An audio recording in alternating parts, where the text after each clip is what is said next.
السلام علیکم ویورز، کیا حال ہیں؟ امید ہے خیریت سے ہوں گے۔ تو جناب، آج ہمارا موضوع ہے ڈاک ٹکٹس۔ اس ویڈیو بنانے کا مقصد نئی نسل کو اپنے ماضی سے روشناس کرانا بھی ہے، کیونکہ نئی نسل صرف ای میل اور نیٹ کو جانتی ہے، اسے نہیں پتہ کہ ایک زمانے میں خیر خیریت کا ذریعہ صرف اور صرف ڈاک کے ذریعے بھیجے جانے والے خطوط ہوتے تھے۔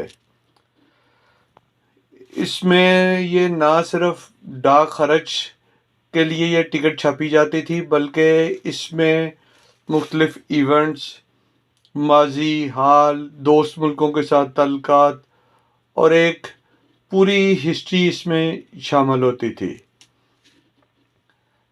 سب سے پہلے برطانیہ میں یہ ڈاک کا رواج شروع ہوا، لیکن اس وقت ڈاک کا خرچہ ڈاک ریسیو کرنے والا دیتا تھا، اور ایک خاتون وہ اپنے بیٹے کا خط صرف ہینڈ رائٹنگ دیکھ کے واپس کر دیتی تھی کہ وہ خیریت سے ہے اور مجھے پیسے خرچ کرنے کی ضرورت نہیں ہے۔ اس طرح محکمہ ڈاک کو بھاری نقصان ہوتا تھا۔ اس کے بعد پھر برطانیہ میں دنیا کی سب سے پہلے ڈاک ٹکٹ بنائی گئی، چھاپی گئی، جس کا نام پینی بلیک تھا۔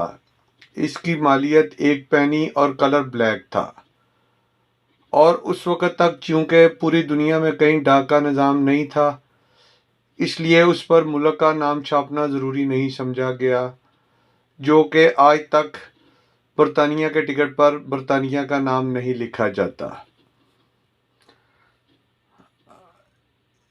یہ تو کچھ اس کی ہسٹری تھی۔ اب میں آپ کو کچھ ٹکٹس دکھاتا ہوں، اور کچھ اس میں سے امپورٹنٹ ٹکٹس ہیں وہ علیحدہ ہائی لائٹ کر کے بھی دکھاؤں گا۔ ٹکٹس نارمل پرنٹنگ ہوتی ہے، لیکن اگر غلطی سے اس میں کوئی پرنٹنگ میں فالٹ آ جائے تو وہ ایک نایاب ٹکٹ بن جاتی ہے۔ پاکستانی ٹکٹس میں مختلف ایونٹس، اقبال ڈے، ایک کسی زمانے میں پاکستان، ایران اور ترکی کا ایک معاہدہ ہوتا تھا RCD، اس کی یاد میں اکثر ڈاک ٹکٹس نکالے جاتے تھے۔ اولمپک میں پاکستان ہاکی میں موسٹلی چیمپئن بنتا تھا، تو وہ اس کا بھی ڈاک ٹکٹ ایشو کیے جاتے تھے مختلف ایونٹس کے موقع پہ۔ تو لیں، یہ ملاحظہ کریں، امید ہے آپ کو یہ کوشش پسند آئے گی۔ یہ دیکھیں، جیسا کہ میں آپ کو بتا رہا تھا، یہ ایک نارمل ٹکٹس ہے، اور دوسری جو ہے وہ پرنٹنگ کی فالٹ کی وجہ سے ایک نایاب ٹکٹ بن گئی ہے۔ یہ جناب 1968 میں میکسیکو اولمپکس میں پاکستان ہاکی کا ورلڈ چیمپئن بنا تھا۔ اسد ملک صاحب، جن کا تعلق شیخو پورہ سے تھا اور وہ پچھلے دنوں ہی فوت ہوئے ہیں، یہ ان کی کپتانی میں یہ پاکستان ورلڈ چیمپئن بنا تھا۔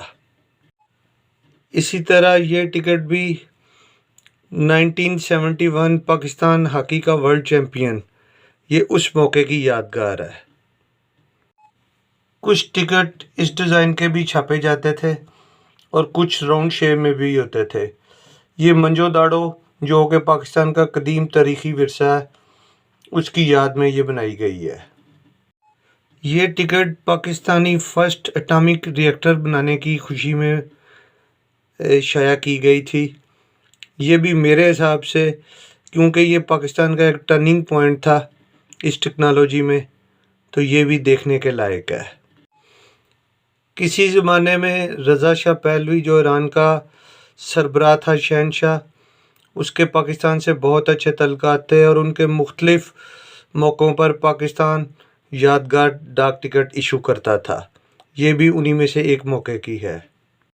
جناب، یہ اسٹیٹ آف بہاولپور، یہ کیونکہ آزاد ریاست سے ان کا ایک اپنا ڈاک کا نظام تھا، تو یہ ان کی ٹکٹ ہوتی تھی، لیکن جب پاکستان بن گیا اور وہ پاکستان میں شامل ہو گئے تو اس کے اوپر ویسٹ پاکستان لکھ کر یہی استعمال کی جاتی تھی، کیونکہ اس وقت پاکستان 2 حصوں پر محیط تھا، ایسٹ اور ویسٹ پاکستان۔